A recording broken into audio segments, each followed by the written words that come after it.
Well, we made it like 2 episodes without being like making any kind of sexual reference. We did so good. It was so difficult. Good.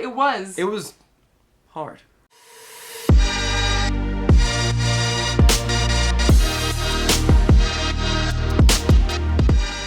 So today, we're sort of doing another episode on pricing. Yeah. And we're basically doing this because, well, Donte, you were telling me yesterday. Yeah, you know when you like beat a game and then all of a sudden you're way more powered up and you decide to go back to that level to just destroy all of the enemies that gave you a hard time beforehand? Yeah, I can see you. You're like, yeah, I know. Skyrim, that little kid. Remember that little kid in the lower quadrants of Skyrim that was like, my dad's gonna beat you up? And then you found the glitch to destroy children. Oh my god. And you mean the evil mod that lets you murder children in Skyrim? That was my whole game experience. Oh my god. I beat that kid. Oh my god. That's horrible. Anyway, that's what we're doing today.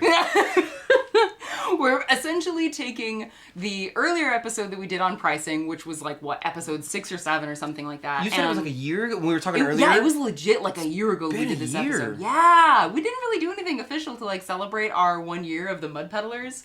I think because I was kind of like... I gained 5 pounds. Well, that's good, I guess. Oh my god. But yeah, so basically what we're going to be doing with this episode is we're kind of treating it like if the first episode was like pricing 101, this is like pricing 102. Right, yeah. So we're not going to be covering the exact same topics because I think like as I was listening to the previous episode that we did on pricing earlier today to like prep for the episode, it was like that was kind of an episode that was more about like, hey, if you've never really sold your work before and you're just getting started, like how do you even begin to think about pricing? And for this, I was thinking to make it different for our listeners because there are a bunch of you who have asked like, hey, like do you guys talk about pricing? And it's like, well, yeah, we have our earlier episode. Yeah, we've done that, but this is like a little bit more in depth. It's kind of like, okay, if you've maybe been selling for a little bit, but you're not sure, like, when do you raise your prices? How do you navigate raising prices? Like, how have our thoughts about pricing changed in the last year and what have we done? So we've been going through it too. Yeah. We've been going through a little bit of that because my prices generally are a little bit lower than Lindsay's. Mm-hmm. And like, at the same time, you have to understand how to value yourself and your work as an artist. Because realistically, as we've spoken about before, you're not really paying for the product. You're paying for the experience it took to make said product. Yeah. Is what you're really paying for. So then you literally and figuratively have to value yourself as an artist. Yes. Figure out how much you're worth for what skills you have. Mm-hmm, and Lindsay and I have been going through that for sure. For sure. Yeah, recently. we've been talking about it a lot. And for me, like part of the reason I find it I'm glad that we're talking about this now is that I just raised my prices again. Oh, where? Yeah, I did. So and the other thing that was different about it is that like I didn't tell anybody. Like the last time I raised my prices, so basically like how I've noticed that my prices tend to change is like about every year, I think normally is when I'm either preparing for an update or something is going on where I'm like reassessing my prices. That happens about once a year. Last year, I actually raised my prices twice. I raised my prices a little bit in, I think it was like June, like May or June of last year. And I did this by basically going back and looking at all of my Etsy sales. Right. And going back to like, okay, how much did I sell like a basic mug back in, early 2020 versus like now. So I went through my old inventory or my old sales through Etsy. And so I can kind of see that I did a price increase around like May or something of last year. And then again around like October, I think as it was. Mm-hmm. And then I didn't touch my prices until this last update that I did. So it's been about a year since I've increased my prices. Really? But the biggest thing is that like this last time I raised my prices was the most nervous and uncomfortable I've ever been with raising my prices. Why? Because they're starting to get to that point where it's like I am selling mugs as expensive as a lot of other like more famous potters whose work I really look up to, and now I'm kind of like, oh like I'm kind of selling my work at that same price, but there's a lot of reasons why I have kind of done that. You got the juice. Yeah. You want to pay? You want to pay for the juice? You got the juice. You want juice? I she squeeze it. I do. You better pay for that juice. Not like, hold on. I know, I'm sorry. Sorry. Lindsay. I'm sorry. Also, just to preface, You Jesus Needon. I do not. I do. No, but okay, and just to preface for our dear viewers and listeners, Donte and I just got back from stuffing ourselves with dim sum. I called Lindsay when we were supposed to meet for the podcast, and I was like, I got an idea. What do you got? Because my phone's down here now. I was like, what do you got to do today? And she was like, nothing until like 4. And I was like, yo, let's go to dim sum. And then let's go record the thing. Mm-hmm. And she was like, oh, yes. I will never say no to dim sum. Yes. Like, that's just like, if you ever ask me to dim sum, like, just, I'm gonna say yes. She said, the lady came by, she remembered us. She did! She remembered us. That's not a good sign. No, that's a great sign. That's a great sign. She was like, oh, 2 orders? And I was like... Of the custard buns. It's always the custard buns. They're so good. It's just lava sugar inside of a turtle shell. So good. It's so good. It is. I had 2 orders of them. You probably had 1 order. No, I only had 2 actually this time. So I ate 7. So point being, if we're gonna try and keep our brains together for this episode, but if we tangent a bit, that's probably why, because we're both still digesting. Sugar toasted. So good. This is as close as getting high that I've ever gotten in my whole. I don't. For those of you who live in California, I don't smoke. Mm-hmm. I barely drink. I drink hella tea, and I watch anime and edit videos for you for my YouTube channel, and I make pottery for my website for you to buy. After that, that's my life. Yeah. That's it. Right now, this is as high as I could ever be. It's a good food high is a good thing, but it hurts so good. Anyway, okay. So bringing it back in. Yeah, what was you? I figured what I could do is kind of talk about the mental process that I went through about raising my prices and kind of what I ran into and like why I increased my prices the way that I did and why I didn't like tell people. I got questions too. I got questions. Okay, for if you got questions, that will help. Do you want to run yours first and then questions, or do you want me to questions? Okay, I will try and do a kind of a brief overview, and then you can ask me questions to like get more like detail. But I only really have like 1 or 2, so I'll hold them. Okay, cool. Yeah. So the biggest things that I did to increase my prices this last time is I increased the price of my teacups from $39 to $45. Can I just say real quick? Goddamn! Yeah. Okay. Well, I mean, okay, so okay, I'll explain that. I guess I'll just I'm like really. You have a lot of work that go into yours. To be fair. Yes. You have a lot of like stamps and relief and red iron oxide and wax resist. Like you have a lot. Like, you're not just like making a teacup and putting it out into the world. You have things you do within a certain time frame to make it that expensive. And also, like, the thing is, too, is, like I know, like, because we've talked a lot about pricing, and it's, like, even though it's, like, quote-unquote, easy to, like, put out a teacup, like, it has taken years for me to get to the point where I can make my work as good as it is, you know? So it's, like, yeah, a teacup might be a relatively simple shape, but, like, there's a lot of I mean, not a lot, I'm not, like, a master, but it's, like, there's still a decent amount of expertise that goes behind even a simple shape like a teacup. Right. So the other thing, too, is that one of the main ways that I talk about this in the previous episode about pricing, is one of the main ways that I kind of look at how I price my work is I kind of compare my work to other artists. Right. And there's some artists that don't recommend doing that. Like there's the woman who runs Good Elephant Pottery. Yeah. Her thing with pricing is like, don't compare your work to other people. But for me, I found that helpful.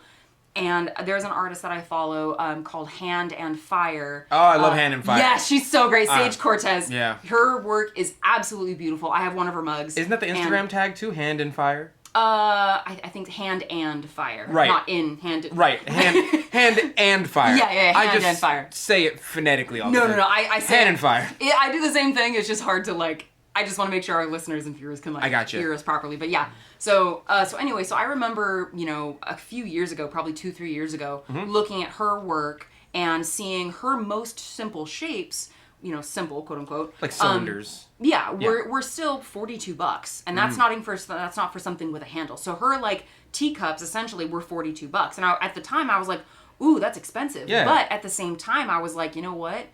Like, the way that she does her branding, the way that she markets herself, the number of followers she has, like that, that price point I know it sounds kind of strange to say, but that price point made me think higher of her work. Well, I mean, because even though her style is more loose and organic, it's like there's a lot of skill that goes behind that. So organic artists are not workers, not artists who work with organics, but rather artists that try and imitate nature and to make it look organic.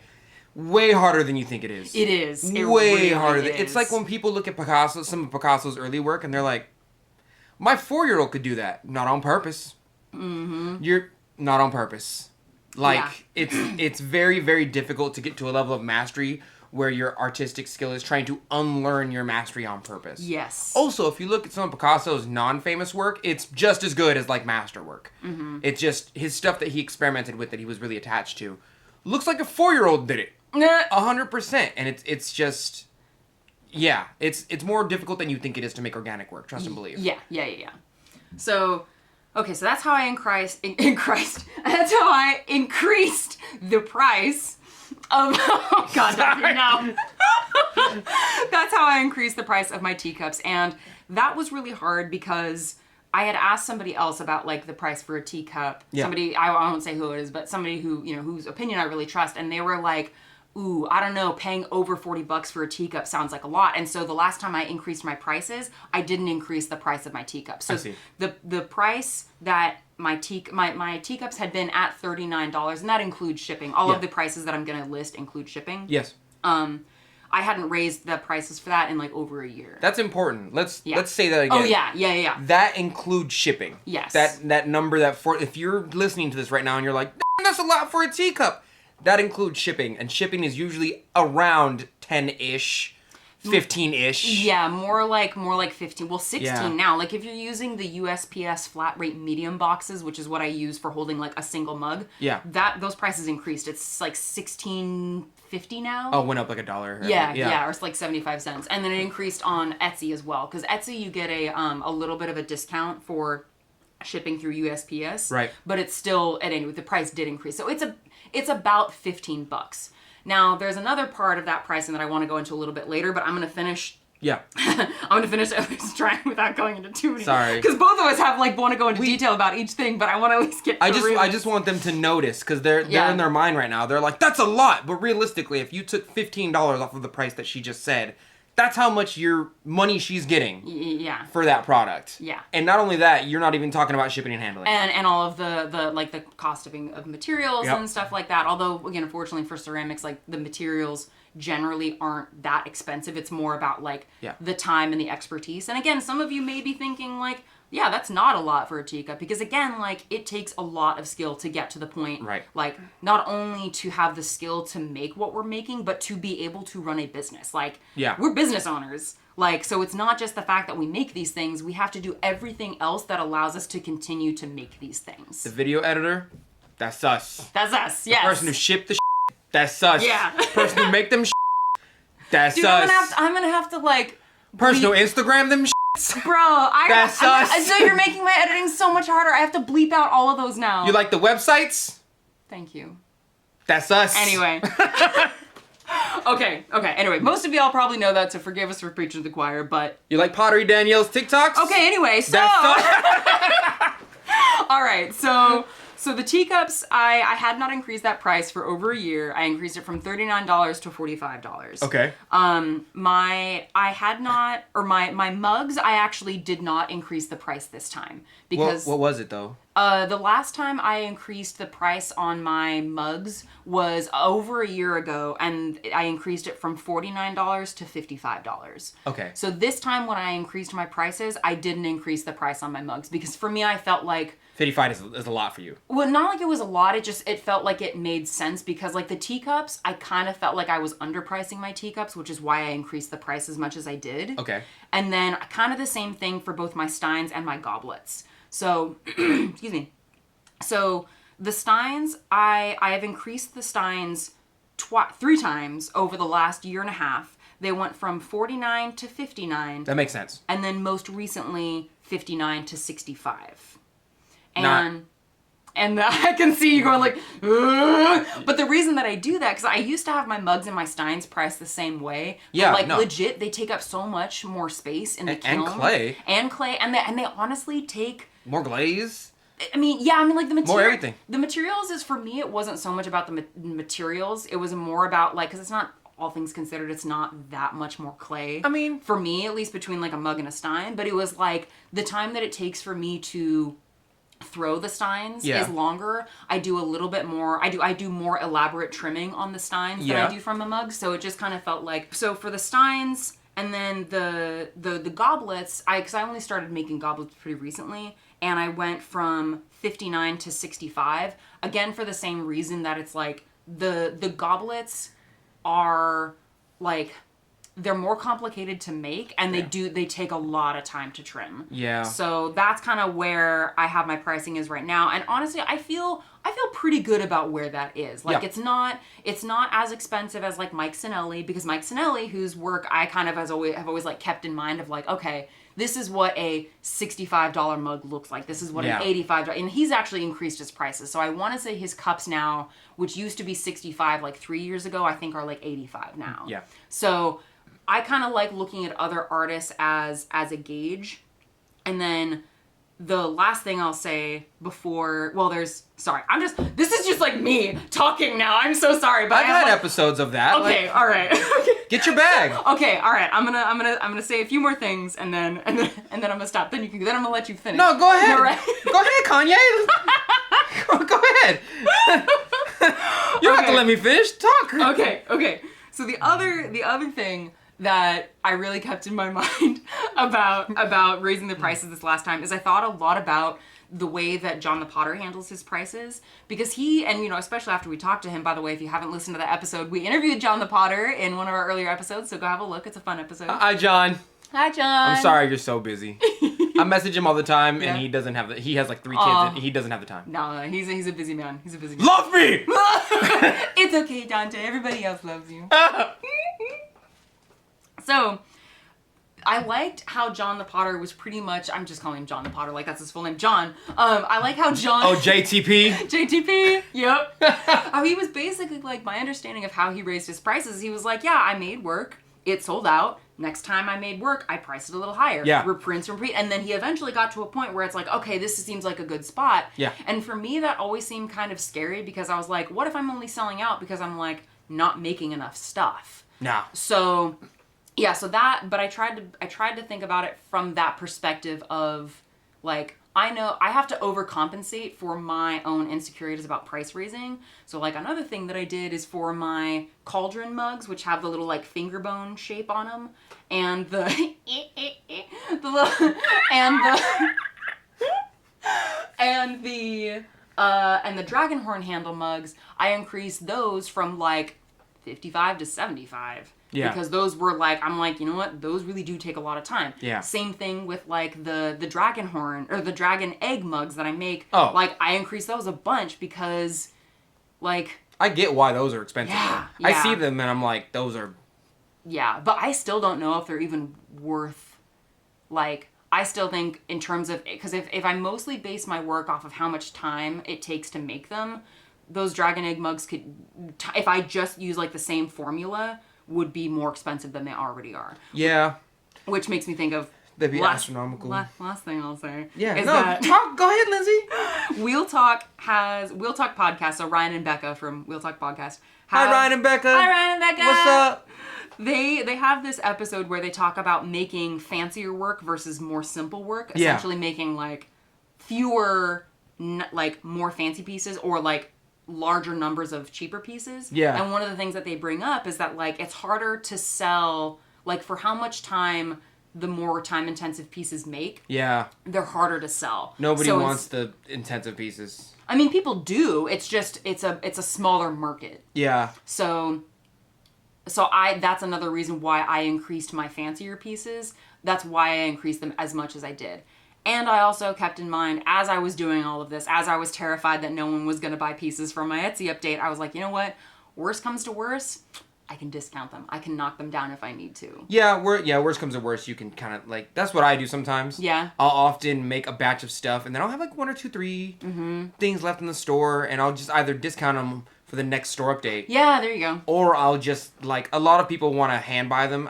That's not the word. Hand buy them. Buy them with their hands. I will give you my hands, and you will send me, and then I will have to... Anyway. I have far more followers on Instagram than I do, like, Twitter, or than I do, like, my own website. People have to go to one, but people are just on Instagram and TikTok. So if I post my stuff on those 2 platforms, people go, oh, I didn't know you had a website. how much for XYZ, Yeah. I'll buy it. Some people are like, I'm in Sacramento, just drop it off, whatever. Yeah. You know what I mean? Yeah. But like, I have to constantly remind people that I have a website in order for them to buy stuff to me. Mm-hmm. Other than the really loyal fans. The loyalists are like, you said it's on November, mid-November, you're going to do a store update. I'm looking for it. Yeah. Every day I'm looking for it. Mm-hmm. Mm-hmm. And yeah. A lot of folks you do need to remind because, you know, You got to remind especially if you get new followers, it's like somebody might be coming in between the last time that you said you were going to do an update and when you had that update. Yeah. So for those folks who join in the middle, it's like you got to remind those. You got to just, Right. keep reminding people. But And not to mention Instagram lets you do like advertisements on your stories so people can go directly to your site. yeah, if you have enough followers. If you have enough, I'm so close. I'm at like 9,000 something hundred. Oh my I need God. 10,000 followers. Oh my God. Can you guys help me on Twitter, yeah. Wait, no, Instagram. please? No, Instagram's fine. I want Twitter. I have like 7 Twitter followers. Okay. That's funny. Because I promise you, as soon as I get to 10,000 followers on Instagram, I'm going to link stuff that has nothing to do with pottery. Anime all day. That's funny. That's funny. Anything So, else? Is there any? Uh, Have you expended your... I think that's like that's most of it in terms of like for the topic of increasing my prices. Yes. Like that's kind of my overview / in-depth overview Yeah. of like how I approached raising my prices. I think. What were the questions that you? I forgot the question. No. I knew it was going to happen. I'm sorry. Okay, so... this is why I write things down because No. I know I'll forget because I do there's too the much. same There's not thing. enough room in my brain. So I think when you increase prices, you seem to do it by like year Yes. or yeah, right? Generally. I usually do mine by like vibe. It's not a good way to put it. Okay, tell me about So this. like when I first started going to Fanime, some of the like really long time followers might remember this. When I was a young warthog. When I was a young warthog. There's people in their car right now. I'm sorry. Right now. who just got triggered into a Lion King song. So like when I first went to Fanime, I sold my stuff for like $5 and $10. It was awful. Don't clutch your pearls right now. Like I'm it was sorry, bad. I already clutched my pearls. It was good. But like it was bad. And then I got enough money to keep doing it and doing it and doing it well. So I kept doing it and then I got better at it and I increased my prices. But I increased my prices after I figured out like I keep selling out. So people must want it. Might as well get a little bit more money for it so I can make nicer stuff. Put it back into whatever I'm doing. I kept increasing. So now my teacups. So last time I increased my prices on my teacups, they were about $23, $23. okay. And then I told people you can have 2 for $40. I told people. Oh, like, okay. So they're getting like a $4 discount. pretty much Yeah. if they buy them in pairs. But Yeah. most people bought them in pairs anyway because drinking tea is usually like a social event. It's Well, also like at that price, like that's easier to buy too. right, You know. and that's kind of where it is right now. Right now it's So- like in between $20 and $24-ish. And that includes shipping? Yeah, well that includes shipping, but usually not online. So like if you're in person, that's how much my stuff sells for. Oh, okay. So online. Online it's like it's got to at least be like $35. Yeah. Okay. Because if shipping is in between $12 and $15, I have to at least be making 20 something back on a cup, and that doesn't include the time it takes to make it and the amount of materials it takes for shipping and handling. Yeah. Yeah. I'm really kind of just getting 20 straight. So just keep that. I mean, as someone who's wondering about prices right now, keep that in mind that even us, when we're like, oh yeah, I can sell a cup for what, $40? Realistically, like a fourth of that price is not going to us. Yeah. Although I will say that like I think like one of the things that I've been thinking about recently, and I'm not really sure where I'm gonna fall on this. Yeah. But I'm thinking about like when I go to conventions, not really dropping the price that much. I can't not do that. Well, I feel like it's important because at least like I might not do that. Like if I was selling at an event here in Sacramento, like for Sac Anime or something like that. Yeah. I probably would drop the price like $10. Like maybe not the full like okay, so if shipping is about $15. I just take the shipping off, usually. I probably would take a little less. I would probably drop it like $10. However, if I'm going to San Jose and Fanime, it may not be covering shipping, but like paying for gas, paying for the hotel room. True. Like there's a lot of other stuff. The so strippers. it's kind of like I don't know that I would take my full shipping cost off. That's true. If I'm selling at like an event at Fanime. That's a little contextual. That's a little like I had to travel to get here. and I have like one assistant, and I pay for their food and hotel as well. Yeah, like, if you do that, and I don't. Like, I still don't pay for an assistant. Oh, like, I do. Oh, you ride with me, you get fat and free.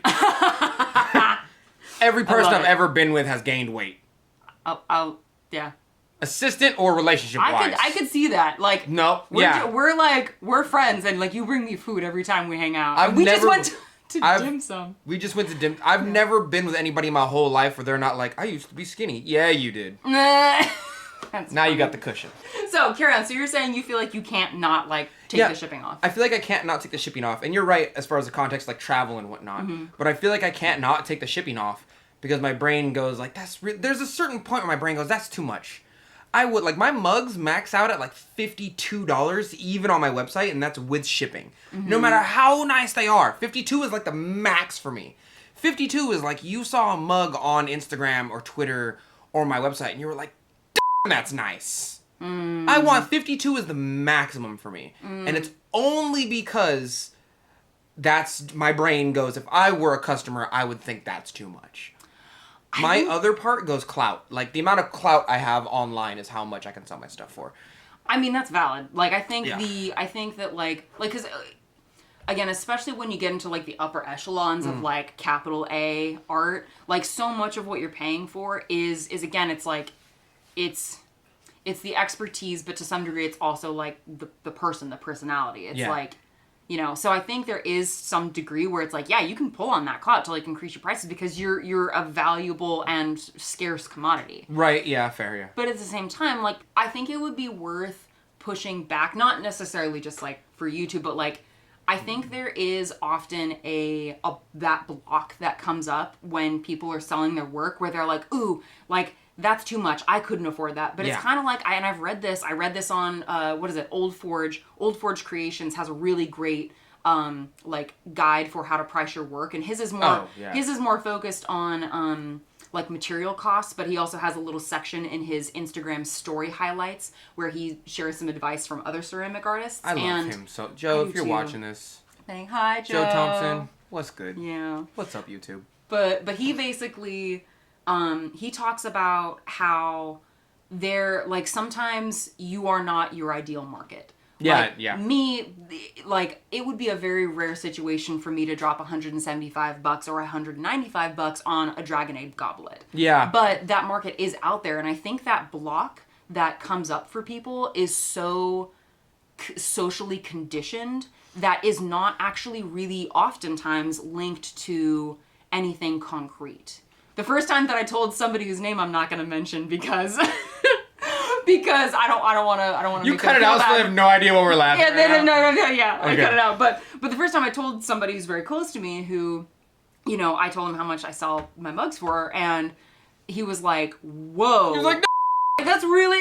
I'm gonna have to cut that stuff cursing so much, Donte. Every time you do that, I have to cut a little bleep. It takes like a minute and a half to put that little bleep there. I'll say Dwam instead. That's the old one. Okay, all right, that works. All right. But anyway, so he was just like, he was shocked that I was selling a mug for more than $30 or more than $20 because he was used to, you know, like, I mean, Target wear. And so it's like, I think, like, yes, there is a cultural conception of like how much someone is going to pay for a mug. Yeah. But that also depends on who your audience is. Yeah. Like if you're selling at a farmer's market, the likelihood of most of the audience there being willing to drop $50 on a mug is going to be lower, but that doesn't mean that you should not charge $50 for that mug. That just means that maybe you need to go to a different market. Like when I go to an anime convention, I sell. Yeah, you know that. Yeah, I can sell that. So it's anime like, people are the best to sell to. Yeah, because they feel it. They're like, you're an artist. I respect your art. Yeah, they're so cool. Artist Alley is great. I love Artist Alley, and you're already like. People are, especially I know as congoers ourselves, it's like we know if we're already paying to be at this event,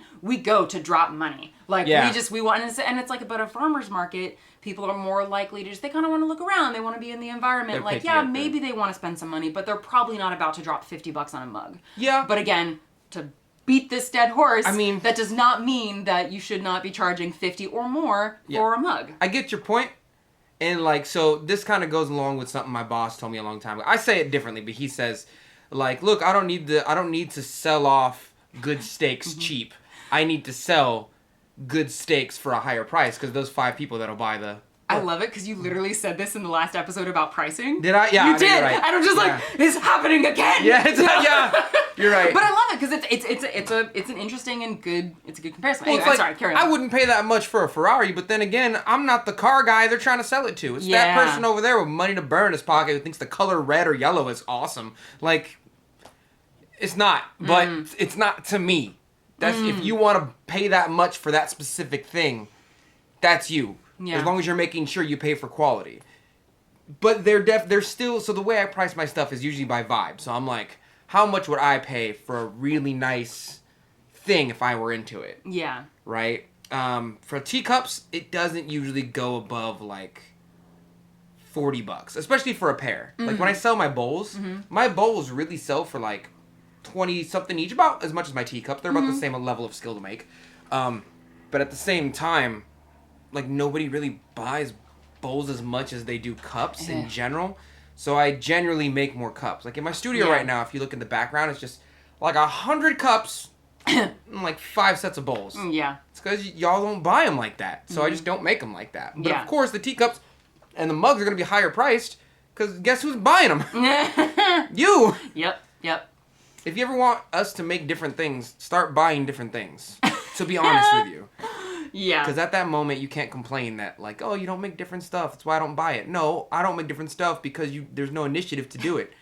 Don't be that guy who buys a truck and the gas is so expensive. All you buy is trucks! Yeah, this is what you did. You did this to yourself.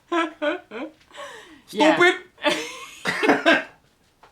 Yeah. I hear what you're saying. Yeah, my price ranges, I feel like I need to raise my prices, but at the same time, I need to get a more established, consistent amount of things that I make that sell out or rather are kept. Oh yeah, you were talking yesterday about like wanting to, first of all, want to have like more consistent like inventory, like shapes and stuff, and then also trying to get a better sense of like what the material costs are. Yeah. So the material costs aren't that bad. Like if you were really to sit down and math it all out, what you should do is take how much time it takes you to make something, how much energy, how much clay costs.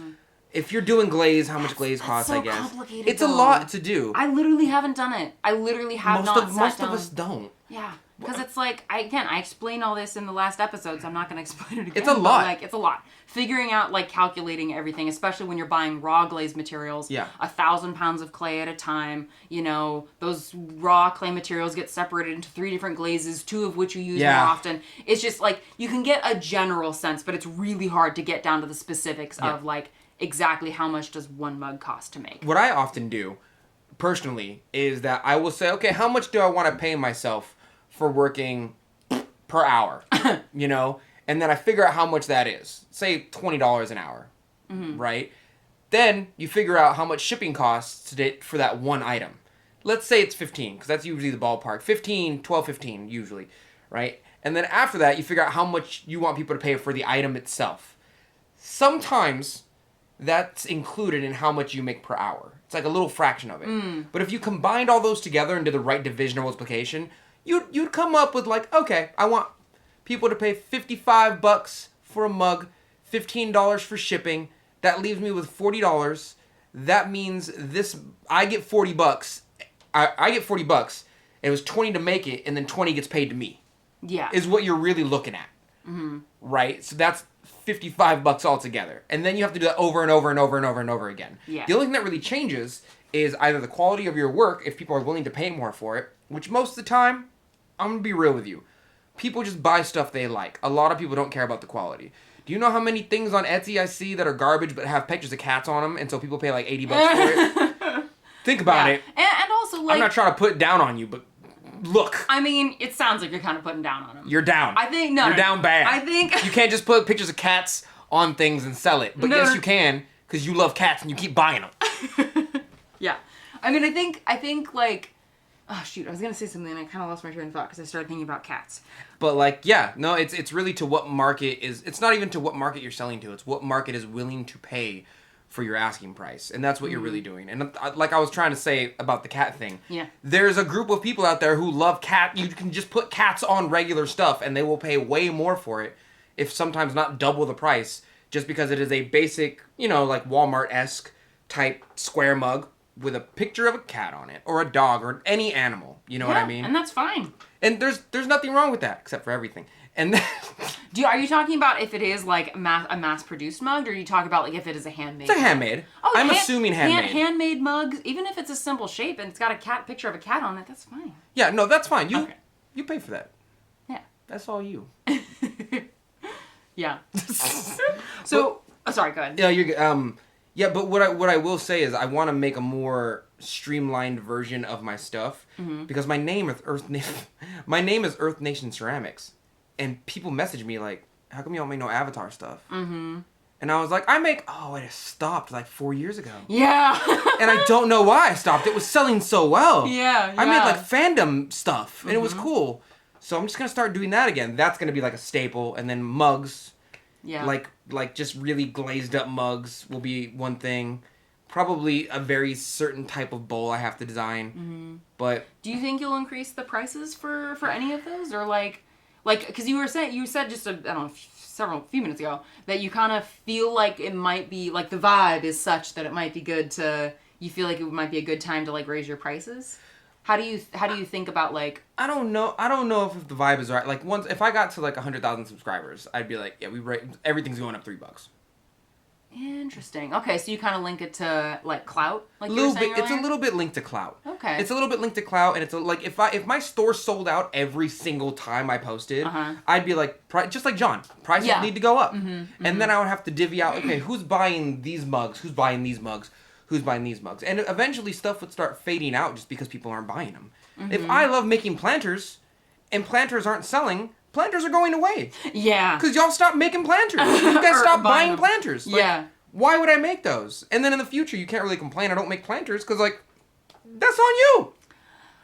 I'll make them maybe specialty, but I'm going to continue to make mugs and bowls and plates and teacups because those things are being sold, just like Ryan and Beck were talking about. Yeah. It's so much harder to sell specialty stuff than it is just stuff that you guys seem to buy a lot more. Supply and demand easy. Well, I think also too, like part of the thing that they brought up in their discussion, which again kind of influenced how I think about like what I want my business model to be, is that, you know, again, it's like it is easier to produce, or like the lowest priced like mug.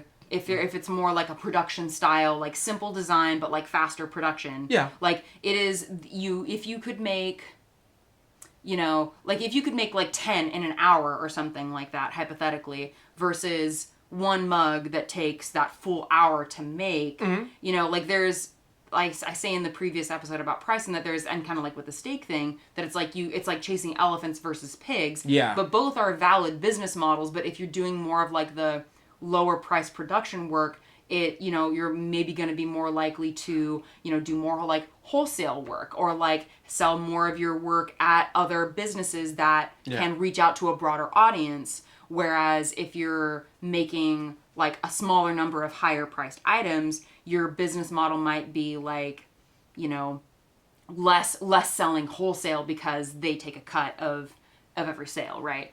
You know what I want to do is I want to start an Etsy, and I just want to put fancy stuff up there and see if people will buy it. Just to, like, I want to make like a 2-foot tall vase and just put it out there, not tell many people, just to see if it'll like, I don't want to say capital A art, but things that are more craft intensive. Like you were saying, pigs versus elephants. I want to put a couple elephants out there just to see if people are like, yeah. Because guaranteed there's a market for elephants. But also, pigs are much easier to catch. I mean, like, I can kill the pig pretty easy. The elephant's going to take a team. Yeah. And you guys seem to buy a lot of pigs. That's all I'm saying. Yep. But there has to be a market for elephants out there where there has to be like, if I put this elephant on, I'm going to call them elephants now. Yeah. On, you know, Instagram or my website or something, somebody has to buy it. It's a little more difficult to ship. But, you know, we've got our small stuff shipping down. Yeah. You know, but like, if I was shipping something that was half your size, I'd be like, yo. Ooh, that whole pricing is a whole other thing. Because then the price is going to look dummy high. Like, if I'm asking $250 for this vase, $100 of that is probably going to the shipping just because of the size of the box. Yeah. I'm probably putting a box in a box inside of packaging in a box just to make sure it survives. Yeah. To be real with you. And like, you know? Yeah. Speaking of shipping, one of the things that I know between the last episode that we did on pricing and this episode is that you used to not include the price of shipping in your piece, and now you do. So I was curious, like, what was your thought process behind changing that? How rude am I gonna get with this? Just limited cursing, so I have Limited so I have cursing? less editing to do. I don't really know how intense I'm gonna get with this. How realistic am I gonna get with this? I mean, I want your honest answer. Y'all are dumb. You're dumb. You guys see a price and then you see shipping and you assume that you're paying double the amount of money, or you assume you're paying more. But when I put that same amount of shipping on the regular price and up the price of the original item because it includes shipping, your brain goes, oh, okay, that's one price. I'll pay that now. That sounds good. But there's something in your brain that goes, oh, those are two numbers. No, I don't like that. That seems like more money. So now that I just started to put my shipping in with the item, and now you guys sell my store out. Now you guys are like, oh, okay, I'm not paying more now. Oh my god, I'm glad I asked for your honest answer. But also, I did it because y'all are dumb. It doesn't mean they're dumb. It doesn't. There's legit a psychological reason for that. It doesn't mean we're dumb. And I'm gonna say we because I totally do that same thing when I see shipping on top of stuff. I look at commercials who are trying to sell me a product, and I look at their kids running around in clean clothes, and they're happy and they're healthy. And she's like, oh, I love my kids. That's why I buy Dawn. And I go, you're trying to correlate the fact that happy families buy Dawn. I know what you're doing. That's literally what marketing is. I'm not dumb. Yeah. I hate that. You're trying to slowly brainwash me. So it feels. Just tell me how the product works and be out of my face. It's funny because in the previous episode we did about pricing, you said that it felt gimmicky to include the price in the shipping. It is, but I have to do it. Oh, okay. I have because that's the only way you guys buy stuff. You guys only buy stuff that way. So you really noticed like a difference between like how quickly things sold out when you integrated? That's fascinating. Immediately. So like having like the I've thought about this for so long. Did you say like free shipping like in the thing, or was it just like it's shipping it says free shipping, and then in parentheses it says shipping included. I even make a little joke on my website of like free shipping, but I put quotations around it because it's not free. You're still paying for it. I find that's fascinating that there was that much of a difference between. No, it's not fascinating. It is fascinating. They're just dumb. Oh my god, it hurts. It hurts so much. Don't insult our listeners, Sorry. Donte. I bet the real ones are listening right now. They're like, yeah, I do that. No, I mean, like, the thing is, it doesn't mean they're dumb. It doesn't mean we're dumb. Anyway, but I get what dumb I get might what not you're be saying. the word, but like, yeah, that is. You're easily tricked into thinking things are cheaper than they really are, even though they're the same exact price. I bet I could increase the price of my stuff and just like take the shipping off, add it to the price. I could probably increase the price of the shipping and you wouldn't know, because then I don't have to put the price of the shipping next to the price of the item. Yeah. Which means instead of you knowing, I'm giving you more information for what you're paying for. But now, with including the shipping, I'm taking that away. So I can make this number anything I want. This could be $20 shipping, it could be $15. I could be paying $10 for shipping. Yeah. You're paying it because you have no idea now. It literally does not benefit you to have shipping included. But you love it that way, and you buy it that way. Yeah. So guess what I did? Yeah, we are kind of used So to frustrated. it that way. So frustrated. I can see that. I'm so You're angry. just like flushed right now. Oh my god. You guys choose this. You choose this life.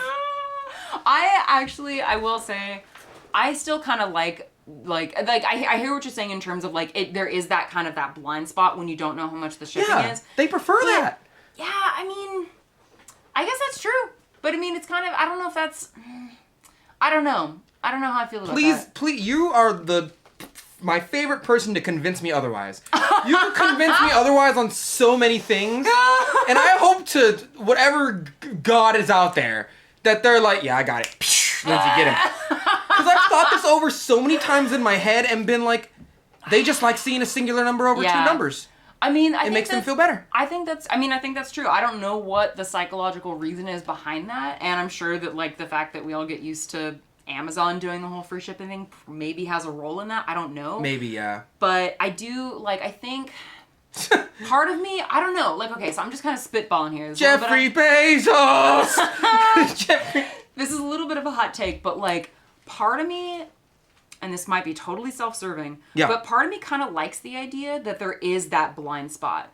because I think to some degree there's this for some people, I think most folks who buy handmade work have that innate respect of like, this is handmade. Yeah. This is like, I'm not buying something mass produced. There's like this understanding that it's like you're dealing with an individual person, not like a mass producing corporation. Right. And you're buying heart more than you're buying the machine. Yeah, I guess, yeah. So I think part of me kind of likes that it's not on me as the artist to detail for every customer like how much I charge for all of my stuff. Yeah. Because it's like part of me is kind of like, like I'm the business owner. Like I get to decide how much I'm paying myself. Yeah. I get to decide like whether I charge more at this event versus this event. It's kind of like if ultimately the customer, like I'm not obviously like, and as a business owner, like I consider myself a ethical person, so I'm not going to try and like hoodwink people. Right. But it's also kind of like I don't want to have to always explain like, oh yeah, like free shipping, here online, but also it's going to be like less at the convention. And then it's like, and I think also to some degree people kind of just don't care. Because frankly, for the artists that I follow, I don't really care. I just want to buy their work and support what they're doing. Like, and most people pay for that. Yeah, exactly. Yeah. And I think like that kind of ties into part of the reason why I didn't announce this time when I raised my prices. Every other time when I've announced, or every other time when I've raised my prices, I've like announced it and I've let people know. But part of me this time was like, do I need to do that? No. Because exactly. You don't have to announce why you raised your prices. Most people are very understanding about it. Yeah. And I was kind of curious, like, if anybody would even notice. And I didn't hear anything from anybody about, like, even from people who have been buying from me for the last few years and have continued to buy from me, even as I've raised my prices. And I'm like, okay, like, and it was kind of nice, like, not to have to explain it, because it was like, I feel like I have more confidence now in my prices in general, because I'm like, I've been doing this for a little while. Like, I'm beginning to feel stronger in my decisions as a business owner, so it was kind of nice to not have to feel like I had to make an excuse for why I was raising my prices. Your fans will usually, the very little people will complain about that. Your fans who follow you for a long time, like you said, your repeat buyers, usually goes, she deserves that. Good job. Like, I've been waiting for her to raise her prices. I would have been paying that for sure. Yeah. But the other people are usually, they don't notice. You know what I mean? Yeah. They're not like, oh, went up 50 cents. Yeah. So? Yeah. Like, well, 50 cents, a couple bucks here and there, but like when I raise my prices, it's by like $5 or more. Mine's like usually the goblets, I raise by what, like 59? So it's like it's a decent chunk, still under $10 for the most part, except for the because the teacups. Anyway, long story short, yes, like I think what you're saying is like most people don't really notice. And I noticed for myself as well, like the only time when I'm paying attention is like when I looked up Mike Sinelli and I was like, how much are his mugs going for these days? They're so baller though. They are. They're amazing. Yeah, but I was curious, but his has gone up by like $20 in the last 2-3 years. Yeah. That's nice. But I mean, it makes sense. Like I'm over here like, but I feel bad.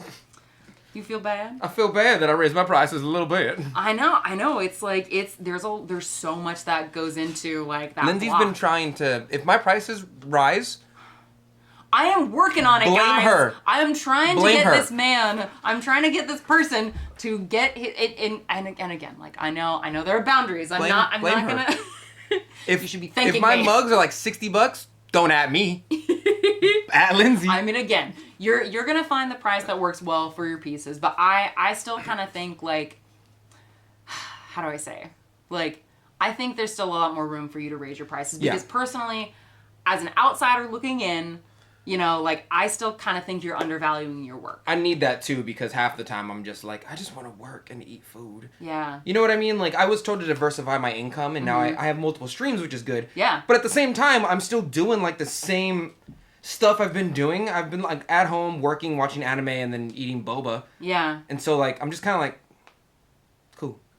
Yeah. I feel like there's no grand scheme I'm working towards. I mean, I don't think there has to be necessarily, but I think it makes sense that, for you to continue to be able to do what you're doing and like it does need funding. Be well compensated for. Yeah, it takes money, and it takes time, and it takes your expertise, and it's like I think people want you to be able to keep doing what you're doing, and if you're undervaluing your work, like yeah, maybe you can still get along, but you're not going to be able to like thrive and flourish as much as you would if you were charging more for your pieces. I would love to have enough Patreon supporters one day to like buy a house studio. You know what I mean? Yeah, To have a studio that's just like a straight, like just Yeah. like JTP. Like he just has enough land to be like, I'm just gonna build a studio. Yeah. I would love to do that. I can't. I'm in Sacramento. Yeah. But you know what I mean.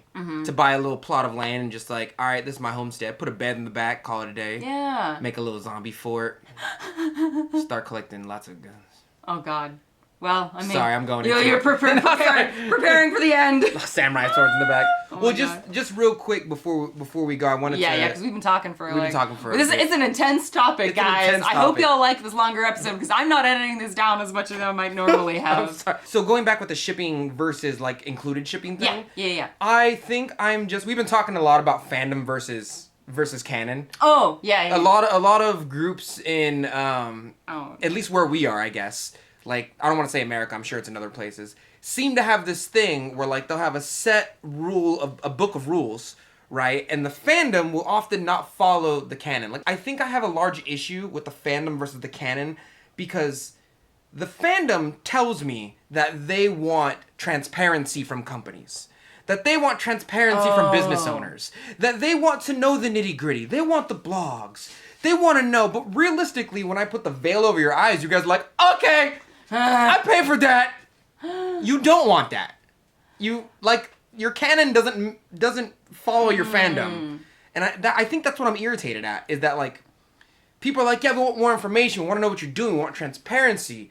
We want this. We want that. And then it's kind of like when people are like, oh, you know what you should make? And you make it, and then they don't buy it. It's just like that. What you want is not what you want. You just like saying stuff.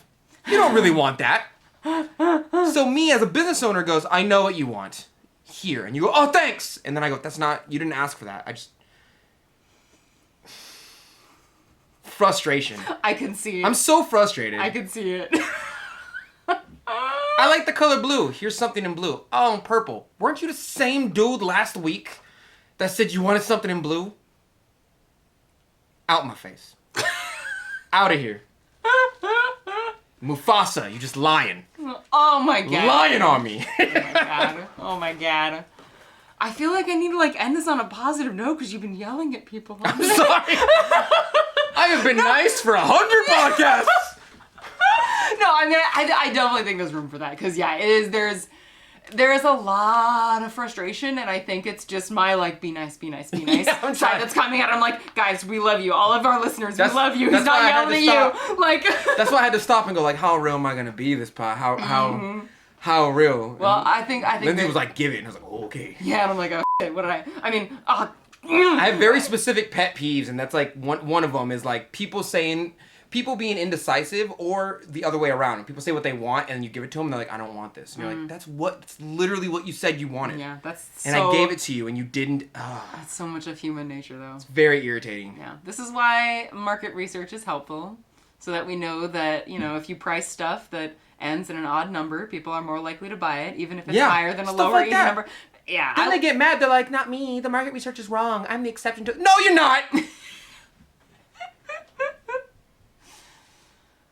I feel like I need to like make you a pie or something. It's like people who get married and they're like, oh, go to Hawaii and we'll get a dog first. Oh, your life has been lived 1,000 times. Let's get married to somewhere over the rainbow. Be different. For once. Okay, Donte. Ah! Going to walk or just... Ah!